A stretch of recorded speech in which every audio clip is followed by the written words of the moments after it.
राम, सत श्री अकाल, अस्सलाम वालेकुम।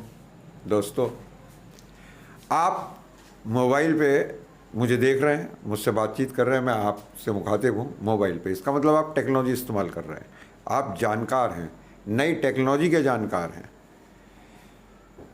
बुद्धिमान माने जाएंगे। आप इसके ऊपर मन की बात तो बहुत बार सुन चुके हैं। आज हम और आप आपस में एक दूसरे के काम की बात करने की कोशिश करेंगे। इस वक्त जो देश के अंदर जो सबसे बड़ा मुद्दा चल रहा है, जिस तरफ देश को चलाने की कोशिश की जा रही है, अगर हम उसे समझने की कोशिश करें तो हमें यह पता चलेगा कि आज की तारीख में हमें हमारी पहचान को लेकर कंफ्यूज कर दिया गया है और कुछ लोगों की पहचान को फिक्स करके उनसे नफरत करने का काम किया जाने लगा है। अगर आप हिंदू हैं तो एक बहस बहुत छिड़ती है कि हिंदू कौन है, हिंदू वर्ड कब आया, हिंदू किसको कहते हैं, हिंदू धर्म है या नहीं है। बड़े बड़े दार्शनिकों से लेकर और बड़े बड़ी सुप्रीम कोर्ट तक इसके ऊपर फैसले दिए गए हैं कि हिंदू कौन है। आपस की काम की बात में हम एक टेस्ट अपने पास भी ऐसा रखेंगे जिससे हमें यह पता चले कि हिंदू कौन है। पहले हम हिंदू के बारे में जान लेते हैं, हिंदू धर्म है या नहीं। धर्म सबके लिए बराबरी की बात करता है। इस्लाम में जाने के बाद आप अगर किसी को पूछेंगे कि मैं मुसलमान हूँ, जैनी कहता है मैं जैन हूँ, सिख अपने आप को सिख बताएगा। हम जब हिंदू कहते हैं और उस हिंदू के बीच में भी हमारे अंदर कन्फ्यूज़न होता है तो हमको ये बताया जाता है कि गर्व से कहो कि हम हिंदू हैं। सब गर्व करो इस बात पे कि हम हिंदू हैं और कहें इस बात को गर्व के साथ कि हम हिंदू हैं। हिंदू कौन? फिर दूसरी बात कही गई कि जो भी हिंदुस्तान में रहता है वो हिंदू है। अब ये हिंदुस्तान जो वर्ड है ये भारत के संविधान में नहीं है, इंडियन कॉन्स्टिट्यूशन में नहीं है। इंडिया दैट इज भारत, तो वहाँ हिंदुस्तान शब्द को छुपा दिया गया। ये एक राजनीति है। जो शब्द वहाँ है नहीं कॉन्स्टिट्यूशन में, वो हमारे ऊपर थोपा गया। हिंदू धर्म है या नहीं, इसका एक सिंगल सा टेस्ट है। इसकी पहचान है इसकी वर्ण व्यवस्था। इसमें क्रम है। कुछ ब्राह्मण है, एक वर्ण है वर्ण, वर्ग नहीं वर्ण, कलर। एक वर्ण है क्षत्रिय, एक है वैश्य, एक है शूद्र। अब जब आप से पूछा जाता है आप हिंदू हैं, तो ये आप ही रोजाना इसका टेस्ट देते हैं। अपने मुंह से एक पर्टिकुलर जवाब देने वाले लोग हिंदू नहीं हैं, या राजनीति के तहत उनको हिंदू बनाया जाता है। वो जानते हैं, वो तभी कहते भी हैं, अपने मुंह से कहते हैं, लेकिन मानते नहीं क्योंकि अनजाने में कहते हैं। जैसे अगर चार लोग बैठे हों और वहाँ किसी से पूछा जाए कि भाई आपका क्या नाम है, वो क्या अमित कुमार मिश्रा, कि भाई ये मिश्रा क्या होते हैं, कि ये ब्राह्मण होते हैं। अगर कोई राजपूत वहाँ है कि देवेंद्र सिंह राजपूत, के राजपूत क्या होते हैं, कि ये क्षत्रिय होते हैं। वहीं पे अग्रवाल साहब बैठे हों, उनसे पूछा जाए कि आप क्या हैं, कि मयंक अग्रवाल, मैं वैश्य हूं। लेकिन जब आप जवाब देते हैं कि मैं जाट हूं, मैं गूजर हूं, मैं अहीर हूं, मैं प्रजापत हूं, मैं कुम्हार हूं, मैं धीमर हूं, जब आप अपनी जाति बताने लगते हैं तो इसका मतलब यह है कि आप इन तीन ऊपर वाले वर्ण में कहीं एडजस्ट नहीं हो रहे। और शूद्र अपने आप को आप कहने के लिए राजी नहीं है, स्वीकार करने के लिए आप राजी नहीं है, जबकि व्यवस्था में आपकी जगह अगर बनी भी तो।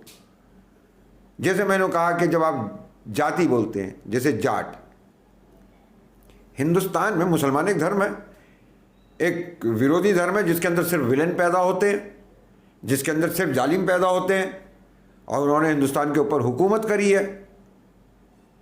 तो वो सारे के सारे जब पहली बार हिंदुस्तान आए तो हिंदुस्तान में सबसे बड़ा और सबसे मजबूत जत्था जो इस्लाम पे ईमान लाया वो सिंध के जाट थे। वहाँ की कथा इस प्रकार है कि राजा दाहिर ब्राह्मण था, दूसरी पीढ़ी जालिम बादशाह था, राजा था। लड़ाई जाटों से राजनीतिक विरोध था, सत्ता की लड़ाई थी, जाट हारे हुए थे। 2 पीढ़ी 3 पीढ़ी से जंगलों में थे। राजा दाहिर के फौजियों के हाथ लग जाते तो शहर में गंदे काम करने के लिए, मैला साफ करवाने को, नालियाँ साफ करवाने को, पखाना साफ करवाने को, पशुओं की सेवा के लिए, घर की चाकरी के लिए, गुलामी करने के लिए पकड़ लाते थे। तो जब मोहम्मद बिन कासिम यहाँ आया तो उसने अपने जासूस भेजे कि भाई मालूम करके आओ कि यहाँ पे क्या संरचना है। तो उसे लौट के खबर दी गई कि दाहिर के एक विरोधी जत्था है जिसे जाट कहते हैं, और वो 2-3 पीढ़ी से सत्ता से बाहर हैं और जंगलों में रहते हैं, लड़ने के माहिर हैं। इस वक्त उल्टा चल रहा है, इस वक्त हारे में चल रहे हैं। तो उसने उनको बुला लिया। उन्होंने पूछा कि भाई कैसे? तो उसने कहा कि हमें दाहिर से लड़ना है।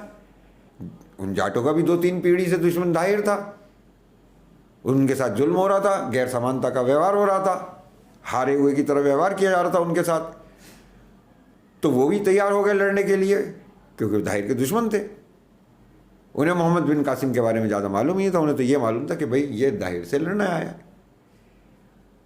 तो उन्होंने नदी के ऊपर बेड़ा बना के लड़ने के माहिर थे, तो उन्होंने नदी पे भी लड़ाई लड़ी और ज़मीन पे भी लड़ाई लड़ी, और मोहम्मद बिन कासिम ने जाटों को साथ लेकर राजा दाहिर को हरा दिया। जब उसके बाद जश्न मनाने का नंबर आया, जब उसके बाद रात को खाना खाने का नंबर आया, तो जब वहाँ पे पंगत लगी, जब वहाँ पे खाना खाने बैठे, तो मुस्लिम सिपाहियों ने जाटों से कहा कि आप भी बैठो। तो 2-3 पीढ़ी से बाहर रहने वाले जो हारे हुए चल रहे थे, उनको इस बात पे आश्चर्य हुआ कि विजेता उन्हें अपने साथ बैठा के रोटी खिला रहा है। तो उन्होंने कहा कि हम भी क्या साथ खाएंगे? उन्होंने कहा सेनापति भी यहाँ साथ बैठ के खाएगा, मुसलमानों में सब साथ बैठ के रोटी खाते हैं। तो जाटों को लगा कि यहाँ तो बराबरी का सम्मान का मौका मिल रहा है। तो एक बहुत बड़ा जत्था उसी दिन ईमान ले आया। उन्होंने मोहम्मद साहब की ज़िंदगी के बारे में, पैगंबर की ज़िंदगी के बारे में नहीं जाना था, सुन्नत के बारे में नहीं जाना था, तब तक उन्होंने कुरान पाक भी नहीं पढ़ी थी। उन्हें किसी प्रीचर ने ये नहीं बताया था कि इस्लाम के अंदर क्या है। लेकिन वो व्यवहार की वजह से कि साथ बैठ के खाने का न्योता दिया है जीते हुओं ने हारे हुओं को भी, जो अब तक हारे हुए थे यहाँ पे, आज इन्हें अपने जीत में साथ दे तो आज खाने में भी साथ हैं, बराबरी का दर्जा मिला, वो जत्था बदल गया। तो जाट जो थे वहाँ पे लाहौर हाईकोर्ट का फैसला के शूद्र थे। अल-बरौनी 1020 में हिंदुस्तान आया, उसने लिखा कि कृष्ण का जन्म मथुरा के नज़दीक शूद्र जाटों में हुआ जो की पशुपालक थे, और उसकी माँ मथुरा के राजा कंस की बहन थी। वहाँ भी इनको ये लिखा। तो जब आप अपनी जाति, क्योंकि आप जाट क्षत्रिय कहेगा तो क्षत्रिय का ये कहेगा क्षत्रिय, ब्राह्मण हो नहीं सकता, वैश्य है नहीं, तो वो कहाँ जाएगा? शूद्र में। तो शूद्र में भी इनके लिए वर्गीकरण किया गया है। एक अछूत शूद्र जिसका स्पर्श, जिसकी परछाई भी, और एक छूत शूद्र जिसके यहाँ का चढ़ावा लेके खा लो, जिसकी मेहनत का खा लो, जिसके यहाँ संस्कार कराने चले जाओ, उसे छूत शूद्र। ये ज़्यादातर वो लोग थे जो खेती किसानी करते थे, पशुपालक थे, जो उत्पादन करते थे, जिनका उत्पादन के ऊपर कब्जा था। ये लोग हिंदू बनने की जब कोशिश करते हैं तो इनको जो कंपार्टमेंट मिलता है, वो कंपार्टमेंट ये स्वीकार नहीं कर पाते। ये जानते हैं कि ये ब्राह्मण नहीं है, ये जानते हैं कि ये क्षत्रिय नहीं है, ये जानते हैं कि ये वैश्य नहीं है। जाट है, अहीर है, गुजर है, पटेल है, मराठा है, रेड्डी है, ये जानते हैं लेकिन मानते नहीं। ये जो बेसिक प्रॉब्लम हम लोगों के बीच में आई है, ये हमें हमारे कन्फ्यूज़न की वजह से आई है। और उसमें भी कोड में खाज इस बात की है कि आज जब हमारे हाथ में ये टेक्नोलॉजी आ चुकी है, तब मैं देखिए आपसे बिना परिचय के बात कर रहा हूँ, आप मेरे बारे में नहीं जानते, लेकिन ऐसे बहुत सारे लोग हैं जिनके बारे में आप जानते हैं, फिर भी आप नतीजे पे नहीं पहुँच पाते। जैसे अभी हिस्ट्री के साथ एक ये हुआ कि पृथ्वीराज जी चौहान के नाम पे एक फिल्म आई, उसमें अक्षय कुमार जी हीरो हैं। लड़ाई बहुत दिन से ये भी चल रही है कि हमें सही इतिहास पढ़ाया नहीं गया। जिन राजाओं बादशाहों के बारे में पढ़ाया गया वो विदेशी आक्रांता थे, यहाँ के वीरों और शूरों के बारे में नहीं बताया गया। उनमें पृथ्वीराज चौहान, महाराणा प्रताप भी थे, उनकी भी गिनती कराई जाती है। तो अब महाराणा प्रताप, अब पृथ्वीराज चौहान के ऊपर फिल्म आई है और उसमें अक्षय कुमार जी काम कर रहे हैं। तो ये रियल लाइफ के हीरो के बारे में, रियल लाइफ का हीरो। तो अक्षय कुमार जी पत्रकार का रोल भी कर चुके हैं अपनी ज़िंदगी में। एक बार आप सबने देखा जब वो प्रधानमंत्री मोदी का इंटरव्यू लेने गए थे, जहां उन्होंने कितनी बुद्धिमत्तापूर्ण सवाल पूछे थे, आप आम कैसे खाते हैं? ईमानदारी की बात बताइए। अभी हम मेन विषय से थोड़ा सा हटके इसी चीज़ पे एक बात कह रहे सुन लेते हैं। इसका क्या जवाब देते मोदी जी? असली इंटरव्यू में मोदी जी ने उनसे कहा कि अक्षय, स्टोरी का ध्यान रखो, हम चाय वाले के बेटे हैं, हम चाय बेच रहे हैं, हमारी माँ घरों में काम करके परिवार को चलाने की चेष्टा कर रही है, हम निर्धन हैं और आम महंगा है, हम कहाँ से खरीद के खाएंगे? लेकिन आम तो खाना पड़ता है, आम तो हिंदुस्तान का फल है, तो हम कैसे खाएंगे? तो भाई ठेले पे से अगर उठा के भाग लिए तो भी चूसते हुए ही खाना है, रास्ते में दौड़ते दौड़ते, और बाग बगीचे में से कहीं से तोड़ के भागे तो भी। तो आम तो हम चूस के ही खाते थे, काट के खाने का, छुरी से काट के खाने का, प्लेट में रख के खाने का सौभाग्य हमें प्राप्त नहीं हुआ। पर उन्होंने ये जवाब नहीं दिया। क्योंकि अक्षय जी जो कि एक्टर होके पत्रकार का रोल कर रहे हैं रियल लाइफ में, उनका मुकाबला किससे है? उनका मुकाबला है श्री नरेंद्र भाई दामोदर दास मोदी से, जो इस वक्त इस दुनिया के पटल पर नंबर 1 है एक फील्ड में। Right now he is the best actor on world platform. और वैसे देखा जाए तो 4-5 ही लोग होंगे जो इनकी इस कला का मुकाबला कर सकते हैं। हालांकि हमें ये मालूम है कि वो, अगर आप उनके भाषणों को सुनेंगे, उनकी कार्यशैली को देखेंगे और उनके बॉडी लैंग्वेज को देखेंगे, तो आप पाएंगे कि वो बहुत ज़्यादा मुतासिर हैं, बहुत ज़्यादा इम्प्रेस्ड हैं और बहुत फॉलो करते हैं। उनके लिए आइडियल है एडोल्फ हिटलर। तो जो हिंदुस्तान की बात चल रही थी, हम उसके ऊपर लौट कर आते हैं। तो हिंदुस्तान तो कॉन्स्टिट्यूशन से ही गायब हो गया। हिंदी हिंदी हिंदी हिंदी हिंदी भी हिंदुस्तान की लैंग्वेज इन मुस्लिम्स के आने के बाद बनी है। हिंदी कोई बहुत पुरानी लैंग्वेज नहीं है। और इतिहास एक ऐसी सी चीज़ है, समय के 3 हिस्से हैं, past, present and future. Past, from past we can learn only, अनंत है पास्ट, इनफाइनाइट। महात्मा बुद्ध भी पास्ट है, सेकेंड वर्ल्ड वॉर भी पास्ट है, सिकंदर महान भी पास्ट है, पूरा इतिहास पास्ट है। अभी 1 मिनट पहले से लेके 1 सेकंड पहले से लेके और अनंत। लेकिन ये अनंत एक ही वाक्य में समेटा गया, from past we can learn only. इतिहास से हम सिर्फ और सिर्फ सबक ले सकते हैं। दूसरा हिस्सा है future. Future is the exclusive jurisdiction of God. कब, किसके साथ, कहाँ, क्या हो, कैसे हो, दुनिया कैसे चलेगी, कैसे नहीं चलेगी, someone is there to decide. न ये दुनिया मैंने बनाई, ना मैं इस दुनिया को चला रहा, और ना ही मैं इस दुनिया का समापन करूंगा। ये जो शक्ति है, ये इसका एक्सक्लूसिव जुरिडिक्शन है, जैसे चाहे करे। अब रह गया present. Present is all powerful because you cannot act in past or you cannot act in future. Time travel is not permitted. तो इतिहास से आप सिर्फ सबक लेंगे और फ्यूचर के लिए मैक्सिमम जहाँ तक दिखाई देता होगा वहाँ तक की प्लानिंग करेंगे।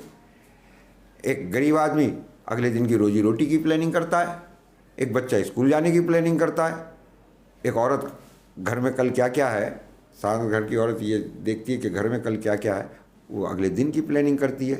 तो बताते हैं कि अंग्रेज 50 साल आगे की भी प्लानिंग करता है। तो जिसको जितना दिखता है वो प्लानिंग ही करता है, एक्ट नहीं कर सकता। But in present you can act and only in present you can act. पीछे से सबक लेके आज अगर करेंगे और आगे की फ्यूचर की प्लानिंग को आप सबके सर्व जन कल्याण के लिए करेंगे तो ये दुनिया सुखद बनेगी। आज की तारीख में क्या हो रहा है?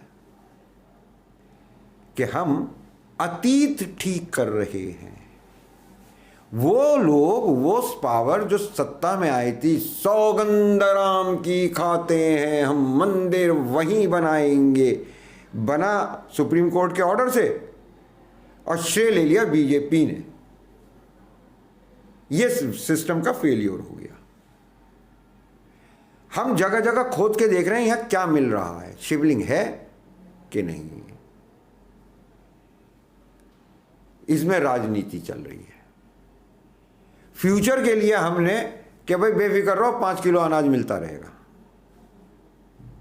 रोजगार की बात ना करो, मनरेगा जिसकी असफलता के लिए प्रधानमंत्री मोदी उसे सबसे असफल स्कीम बता रहे थे, कह रहे थे कि असफलता के इस शानदार नमूने को मैं ढोता रहूंगा, आखिर में लॉकडाउन में वही काम आई, तो आपको रोटी तक महदूद कर दिया गया। Future finished, no planning. Past ठीक कर रहे हैं, प्रेजेंट में क्या कर रहे हैं उसे ठीक करने के लिए कि आप सड़कों पे उतर के आ रहे हैं, आप अदालतों में लड़ रहे हैं, आप सोशल मीडिया पे लड़ रहे हैं, आप टीवी पे लड़ रहे हैं। हिंदू हिंदू हिंदू, पहले हिंदू बहुत कहते थे, अब हिंदू की फ्रीक्वेंसी भी आपने अपने समाज में कम होती हुई देखी होगी। कल तक जो हमें हिंदू हिंदू कहने के लिए मजबूर कर रहे थे, डरा धमका रहे थे, अब वो खुद शब्द बदल चुके हैं, अब वो सनातनी का इस्तेमाल कर रहे हैं। और सनातनी क्या है, मेरी तो समझ इनके बारे में बहुत कमज़ोर है, लेकिन किसानों के एक बड़े नेता पंजाब के हुए चौधरी छोटू राम, 1937 में जब हिंदुस्तान के अंदर इलेक्शन हुए थे अंग्रेजी राज में, तब चौधरी छोटू राम की यूनियनिस्ट पार्टी ने गांधी की कांग्रेस को और जिन्ना की मुस्लिम लीग को पंजाब के इलाके में हराया था और 175 में से 120 सीट जीत के सरकार बनाई थी। He was a major political force at that time. वो कहते थे कि सनातनी मूर्ख है, आर्य समाजी धूर्त है। आज भी हिंदुस्तान में मूर्खों का और धूर्तों का एक कॉकटेल इस देश को नशे में किए हुए। जब धर्मों की बात आती है तो हिंदुस्तान का एक मूल धर्म जैन धर्म भी बताया जाता है। इतिहास हमें पढ़ाता है कि दिल्ली एक बड़ी मुसलमानों की पॉलिटिकल पावर बन गई, कैपिटल बन गई। आगरा से दिल्ली आ गए अरब, तुर्क, मुगल, गुलाम, अफगान, इन सब के वंश देखते देखते मुगल भी आ गए। मुगलों की राजधानी जब दिल्ली बनती है तो उस टाइम पे कश्मीर के ब्राह्मण सूफी वाणी सिक्खी के लिए ये मैसेज भेजते हैं नवे गुरु पे कि हमारा धर्म, हमारा ईमान खतरे में है। गुरु के भक्तों की बढ़ती संख्या से दिल्ली की पॉलिटिकल पावर सचेत हुई, सतर्क हुई और नज़र रखने लगी। और जब उन्होंने इस मामले में इस बात को देखा तो कहानी हमें आगे बताती है। गुरु तेग बहादुर दिल्ली जाने के लिए तैयार हुए, साथियों ने कुछ ने समझाया भी कि कुछ भी अनहोनी हो सकती है। तब बेटे ने ही कहा कि गुरु हो तो जाना ही चाहिए आपको। वो गए, वहाँ पे वो शहीद कर दिए गए। गुरुद्वारा शीशगंज बना। लेकिन जिस वक्त दिल्ली बन रही है मुगलों की राजधानी, जब दिल्ली का लाल किला बन रहा है, 1656 में पूरा हो रहा है, तभी जामा मस्जिद दुनिया की सबसे बड़ी मस्जिद उस वक्त की तैयार हो रही है, जो आज भी हिंदुस्तान की बड़ी मस्जिद है। और उससे थोड़ी ही दूर पे जब आप लाल किले से चांदनी चौक की तरफ को मुँह करेंगे तो बाएं हाथ पे लाल जैन मंदिर, उसका कंप्लीशन का ईयर भी 1656 ही था। वो अग्रवंशी जैनों के द्वारा स्थापित किया गया था। उस वक्त भी उनका ना उनकी जान खतरे में थी, ना उनका माल खतरे में था, ना उनका ईमान खतरे में था। ईमान खतरे में आया कश्मीर के ब्राह्मण का, और आगे बढ़ा के सिखों से युद्ध हुआ। गुरु तेग बहादुर की शहादत के बाद गुरु गोविंद सिंह जी आए। उनकी शहादत दुनिया में हमारे एक ही हफ्ते में उन्होंने अपने 4 बेटे शहीद किए। जिस वक्त वो किले से निकल कर चले हैं मुगलों से और हिमाचल के हिंदू राजाओं की फौज से चले हैं, तो माँ और 2 बेटों के साथ वो बिछड़ गए। वो सरहिंद के नवाब के हाथ लगती हैं। सरहिंद का नवाब दोनों बच्चों को दीवार में जिंदा चिनवा देता है। दादी सदमे से मर जाती है। और आगे हमें बताया जाता है कि सरहिंद का नवाब, जो कि मुसलमान था, वो इतना जालिम था कि उसने दाह संस्कार के लिए ज़मीन देने से मना कर दिया। उसकी मंशा ये थी कि जानवर नोचेंगे, चील कौए खाएंगे, मैसेज जाएगा। तो उसके दीवान ने कहा कि इतना जुल्म ना करिए, दाह संस्कार के लिए ज़मीन दे दीजिए। तो उसने कहा कि खरीद लो। और आगे बताया जाता है कि उस दिन के जितने में सोने की अशरफियाँ बिछा दो, उतनी ज़मीन ले लो।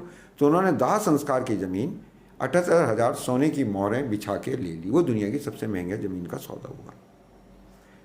मतलब उस दिन दीवान के पास इतना सोना था, इतनी पूंजी थी, और वो खतरे में भी नहीं थी, क्योंकि राजा ने उसको, नवाब ने उसको डांटा, डराया, धमकाया नहीं था। उसे तलवार की नोक पे आदेश नहीं करा था, उसे चुप नहीं करा था उसका सिर कलम करके।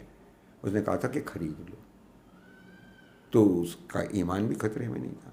इस दीवान का नाम था टोडरमल जैन। न उसका माल खतरे में था, न उसकी जान खतरे में थी, न ईमान खतरे में था, न सरहिंद में था, न दिल्ली में था।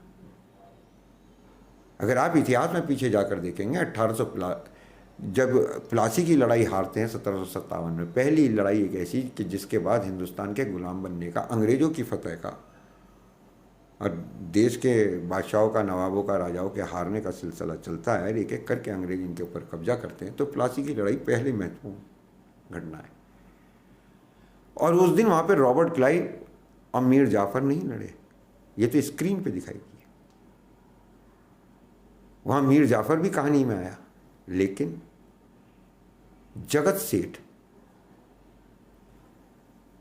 अमीचंद जैन, माणिक चंद जैन, वो नज़र में नहीं आए, जो बैंकर्स, फाइनेंसर्स, दीवान, मुनीम, रेवेन्यू कलेक्टर्स, रेवेन्यू मैनेजर्स, और इतनी दौलत उनके पास है। और जगत सेठ की उपाधि भी ये मुसलमान दे रहे हैं उन्हें। और उनके पास इतनी दौलत है कि वो, कहा जाता था कि सोने का बांध बना के नदी के ऊपर पानी रोक सकते थे। बैंक ऑफ इंग्लैंड और इंग्लैंड से ज़्यादा संपत्ति उनके पास थी। तो उस दिन भी पूंजी उनके पास थी। न माल खतरे में था, न जान खतरे में थी, न ईमान। और अब तो डेमोक्रेसी आ गई है। अब तो मोदी जी दिल्ली में है, तो गौतम जैन अर्थात गौतम अडानी साहब पूरे देश के अनाज के ऊपर, जब देश बेरोजगारी में बहुत तेज़ी से बढ़ रहा है, करोड़ों लोग हर साल बेरोजगारी और गरीबी की तरफ को धकेले जा रहे हैं, तब 10,000 करोड़ रुपए प्रति दिन की रफ्तार से पैसे कमा रहे हैं गौतम जैन साहब। आज भी माल इन्हीं के पास है। तो जब माल इन्हीं के पास रहता है, तो ये भी एक धर्म है, जैन धर्म। ये यहाँ के मूल धर्मों में से है। बौद्ध धर्म भी यहाँ के मूल धर्मों में से है। लेकिन ये सारी की सारी कहानी हिंदू, और हिंदू कौन, मैंने आपको बताया, ब्राह्मण, क्षत्रिय, वैश्य, वर्ण व्यवस्था में जो भी अपनी जाति बताए वो हिंदू नहीं है, और अगर है तो शूद्र हिंदू है।